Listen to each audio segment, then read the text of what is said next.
Roberto Martinez ayaa beeniyay in Belgiumka uu ku mashquulay sheegidii uu sheegay Kevin De Bruyne in ay aad u da'weyn yihiin ciyaartoyda Belgiumka sidaa darteedna aysan ku guuleysanaynin koobka adduunka. Laakiin tababar Martinez wuxuu qiray in kooxdiisa ay baqdin ku ciyaareen ciyaartii guuldarrada lama filaanka ahayd ee ka soo gaartay Morocco. Wareysi uu kubad sameeyaha Belgiumka De Bruyne siiyay wargeyska Guardian oo la daawacay Sabtidii ayaa lagu sheegay in kooxda kaalinta labaad ka gashay adduunka aysan wax fursad ah u haynin ku guuleysiga koobka adduunka. Sababtoo ah aad ayaan u da'weynahay ayuu yiri De Bruyne. De Bruyne iyo Eden Hazard ayaa liitay labadii ciyaar ee isku xigtay ee ka dhacday Qatar, halkaasoo goolal soo daahay oo ay dhaliyeen Abdelhamid Sabiri iyo Zakaria Abouqalaal oo ay u keeneen Morocco guushoodii saddexaad ee koobka adduunka. Tani waa markii ugu horeysay ee aan maqlo faallooyinkaas ayuu yiri tababaraha Belgiumka Martinez. Ciyaartoyda koobka adduunka way la hadlaan warbaahinta maalin kasta 90% hadalkoodu wuxuu noqdaa mid wanaagsan,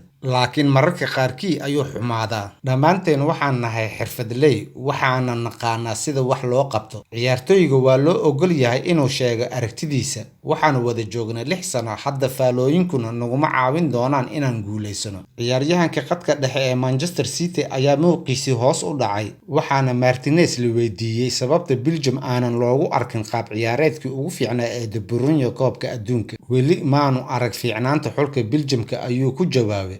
Kaliya maahan Kevin, waa kooxda oo dhan umaanan ciyaarin si wanaagsan. Kubadda cagtu waa ciyaar kooxeed, marka la wada shaqeeyana shaqsiga wuxuu gaari karaa heer sare. Martinez ayaa ku andacooday in dhibaatada ugu weyn ee Belgium ay tahay culeyska laga filaya ciyaartoydiisa iyo ku raaxaysi la'aantooda garoonka si ay natiijo u gaaraan. Ma arko inaan ku raaxaysanayno kubadda cagta ama aan ku ciyaarayno farxad ayuu yiri. Kuma ciyaarno farxad, laga yaabaa inay taasi sabab u tahay culeyska aan garbaha ku qaadnay. Waxaan u ciyaarnay labadii kulan ee ugu dambeysay sidii inaan guuldareysanayno. Ma ahan tayo la'aan ama dhinaca farsamada. Kubadda ayaan kaga fiicnayn kulankii Canada, laakiin isku xirka iyo baaskii ugu dambeeyay ayaa la waayay. Waxaan ku ciyaarnay cabsi aan ka qabno guuldaro. Ma arko raaxada aan inta badan ku ciyaari jirnay, waana wax aan u baahanahay inaan ka shaqeyno. Ma aha inaan guuldareysano, waxaan u ciyaari doonaa si aan uga badino Croatia. Taas ayaana inoo noqon doonta bilowga koobka adduunka.